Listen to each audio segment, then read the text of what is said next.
Welcome to Breaking News to Trading Moves. We're here to look at a major corporate action and, analyze what it means for the market landscape, all based on the material you, our listener, shared with us.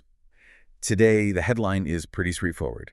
Alphabet has agreed to acquire a company called Intersect. It's a $4.75 billion deal, and it's all about getting more power for their AI data centers. So our mission today is pretty clear. We're going to look at this transaction and identify the specific sectors and companies that come out as, well, winners and losers based on the implications of this acquisition. That's a perfect way to frame it, because this transaction, it really crystallizes a market reality that's been emerging. Core infrastructure, and we're talking specifically about power, about energy, it's no longer just an operational cost. It's not just a bill you pay. It's now a primary strategic asset. This move really shines a light on the competition between the big tech companies. It's becoming a contest about who can secure physical capacity faster to scale up all that computing power they need for AI.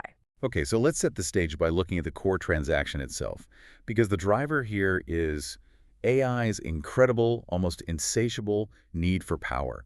That's what's behind this nearly $5 billion deal. It is. Let's start with the basics, the corporate details. The parent company is, of course, Alphabet, Google's owner. Ticker is GOOGL. The company they're buying is Intersect, which is a firm that focuses on, well, data center and energy infrastructure. Right, and the price tag is substantial, $4.75 billion. And it's important to look at the structure here. It's not just cash.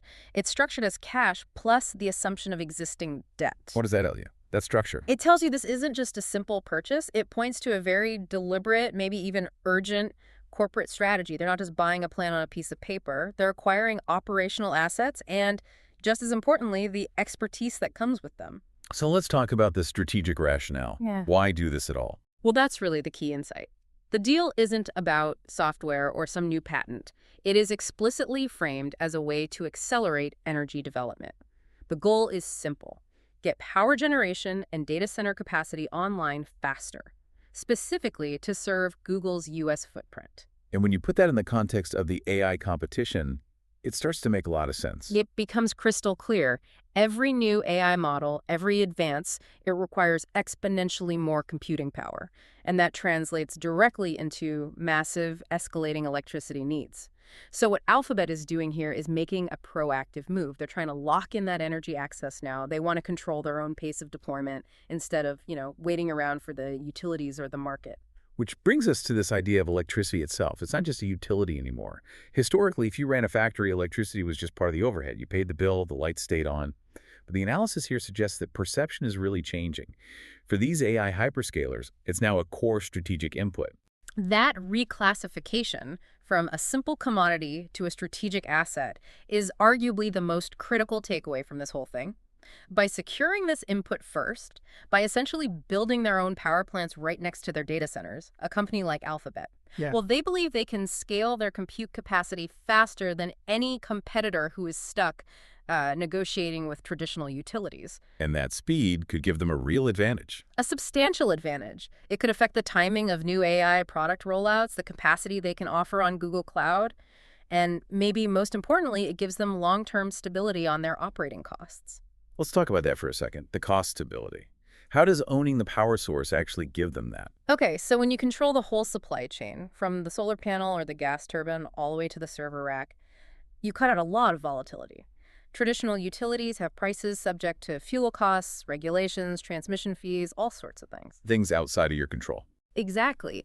By owning it, GOGL can hedge against that. They can sign their own long-term power agreements. They can lock in capital costs. Basically, they minimize the margins they would have paid to an outside provider. Over the decades-long life of one of these data centers, that ensures their variable costs are predictable. And when you're spending billions on training AI models, predictability is everything. That makes sense. Yeah. That structural control is compelling. So when we talk about modern AI infrastructure now, we have to think bigger than just a server room. What are we actually talking about? We're talking about the entire chain required to turn a raw energy source into a computation engine. The definition has to expand. It's not just the high-end chips from NVIDIA or the servers or the networking gear. The material is clear that this definition now has to include the generation facilities themselves. So solar farms, gas plants. Solar farms, gas peaker plants, Large-scale battery storage, you name it. And all the grid equipment, the substations, the transmission lines, needed to move that immense power safely. So Intersect, the company they're buying, specializes in bridging that exact gap between the power plant and the computer. That's it precisely. This $4.75 billion transaction is the ultimate confirmation. It confirms the arms race for AI is now being fought over power supply. The ability to build and operate your own power has become a key differentiator. It's a recognition that having the world's best software is useless if you can't turn it on. All right, with that context set, the urgent need for power, we can move to the analysis of the designated winners. The material lays out three distinct groups, each benefiting in a specific way. Let's start with the biggest players. So, Group 1, the AI hyperscalers themselves, the ones gaining direct capacity. Obviously, the acquirer benefits here. That's Alphabet, ticker GOOGL. But the analysis extends this benefit to its main competitors, Amazon, ticker AMZNN, and Microsoft, ticker MSFFT. Now, why would all three benefit from a major strategic deal made by just one of them? That's a great question. It's a classic case of what you might call competitive signaling. The benefit for GOGL is direct. They get the assets, they get the accelerated capacity. But the benefit for Amazon and Microsoft is based on the market conditions that this whole deal validates. Alphabet spending nearly $5 billion is a very loud, very expensive confirmation that this resource-dedicated power is scarce and essential. So it's not that they get a piece of the pie, it's that the deal confirms the recipe for the pie is correct. Exactly. It validates the strategy for everyone at the top. All three of them, GOGL, AMZN, and MSFT, are in the exact same high-stakes race. They all benefit because this move helps justify their own massive capital expenditures on infrastructure. It reduces any internal friction about spending billions on power plants. It basically says, see, this is what we have to do to stay in the game. Let's go back to the cost side of it. How does this control over infrastructure build a competitive moat against smaller companies? Well, when you internalize your power supply at this scale, you gain just incredible control over your long-term operating costs. Think about it. If Alphabet can secure its power at, say, 6 cents per kilowatt hour because they own the plant, and a smaller cloud provider has to buy it on the open market for 12 cents. That's a massive difference. It's a massive competitive lever. It allows the hyperscalers to offer cloud services at prices the smaller players just can't match and still make a profit. That cost control is the foundation of their competitive moat. And this commitment to owning physical assets just solidifies that top tier of the market. Absolutely. Alphabet, Amazon, and Microsoft are really the only companies with the balance sheets to lock up these kinds of resources, and they need to support their power-intensive AI models. Every land grab like this, every acquisition like Intersect, it just signals that the path to winning in AI and cloud requires mastering the logistics of electricity. Okay, let's move to the second group of winners. The companies that supply the actual physical components, the nuts and bolts to build out the grid and the data centers. We're talking about Eaton, ticker ETN, Hubble, ticker HUBB, and Quanta Services, ticker PWR. It's pretty amazing that the AI arms race is sending this huge surge of capital to companies that make, circuit breakers, the heavy industrial sector. Are we really saying that a company like Eaton is now a critical AI component provider? In a word, yes. This is where the capital flows downstream. Immediately and in huge volumes. The benefit for them is a very direct causal link. The more data centers and power projects that get built, the more demand there is for their specific specialized components and services. Let's break down some of those components. What is switchgear, for example? The materials mention that. It's a great question because these are black box items for most people. Switchgear, which a company like Eaton, ETN, makes, is basically the complex machinery. Think of it like industrial-scale circuit breakers and safety relays. It's what safely routes and protects the high-voltage electricity coming in from the grid before it ever gets to the servers. And because AI uses so much more power, you need bigger, better switchgear. Bigger, better, and much more expensive. The gear has to handle a much higher power density. It often needs its own advanced cooling. The cost per unit of capacity is much higher. And what about the other two, Hubble and Quanta Services? So Hubble, that's HUBB, they specialize in things like power distribution systems that step down the voltage inside the data center. Also critical for reliability. Quanta Services, PWR, is different. They're a service provider. They're the ones who manage the huge, complex electrical projects, laying new transmission lines, building the substations that connect these new AI campuses to the grid. That's highly specialized engineering work. So we're talking about a massive capital expenditure requirement here, all driven by the physics of AI. Precisely. These companies, ETN, HUBB, and PWR, they stand to benefit from the capital spending, the capex, needed to build all this out. You have to remember, the investment in electrical gear has to match the investment in the computing hardware. If a company spends $10 million on chips, they might need to spend several million more on the infrastructure just to power them safely. That requirement creates a very positive outlook for these specific suppliers. They are the enabling layer. Okay, that brings us to our third group of winners. This one's highly specialized. It's all about managing the intense heat and power draw of the AI computers themselves. Data center cooling and power management specialists. Vertiv, ticker VRT, Johnson Controls, ticker JCI, and Train Technologies, ticker TT.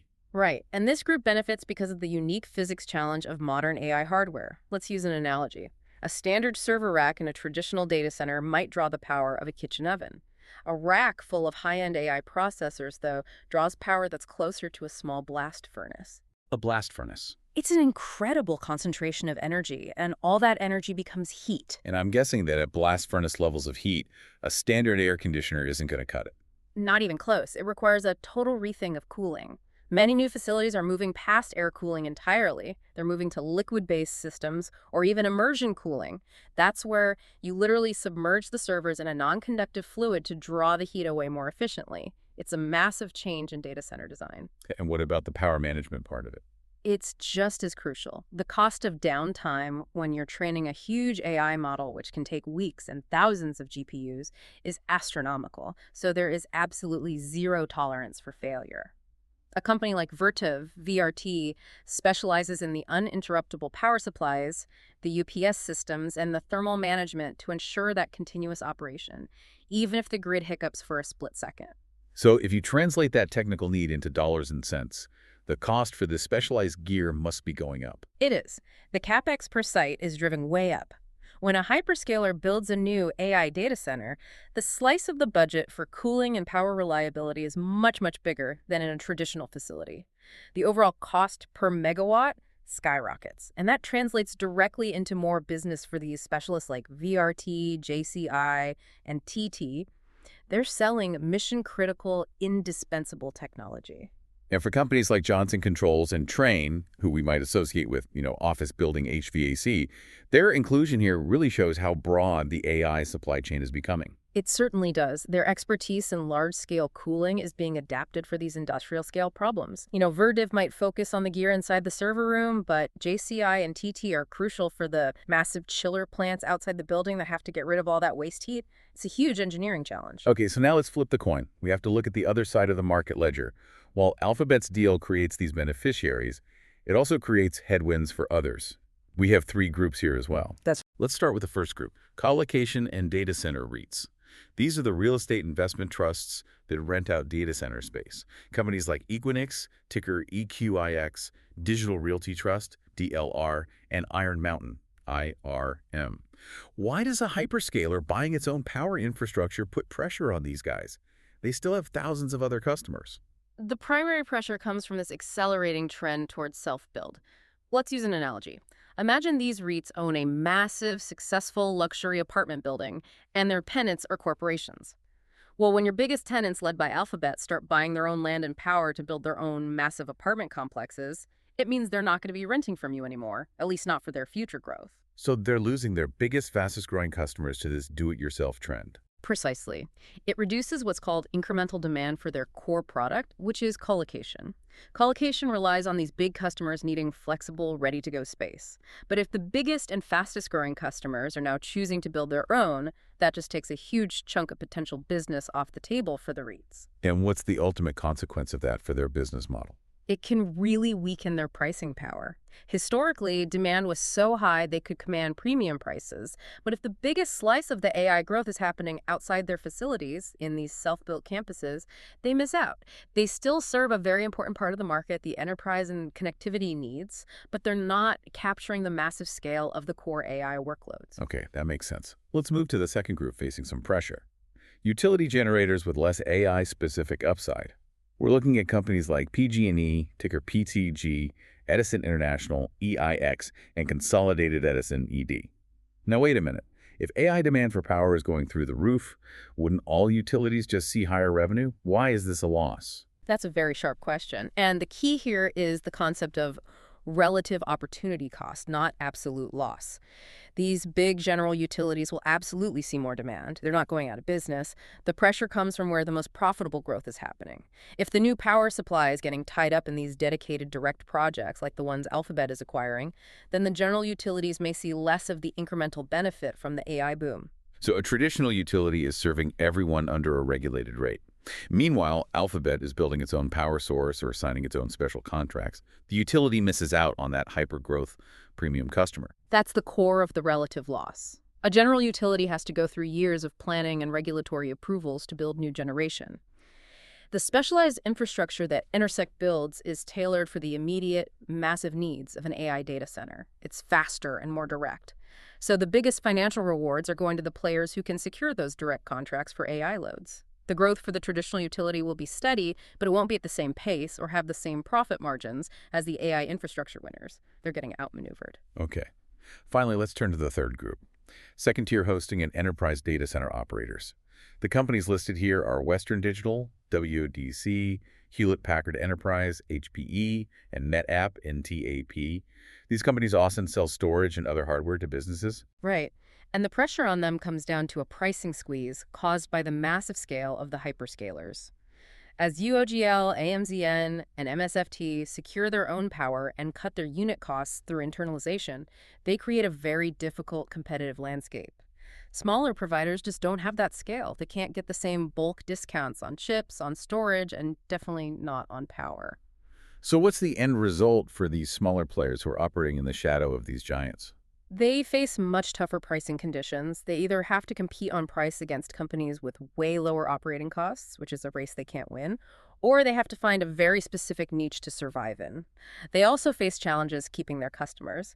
If a large business sees that the cloud giants have the lowest cost, most reliable infrastructure, they have a huge incentive to just move their operations over to them. So it's a structural advantage for the big guys that makes it very hard for the mid-tier to compete and maintain their margins. Absolutely.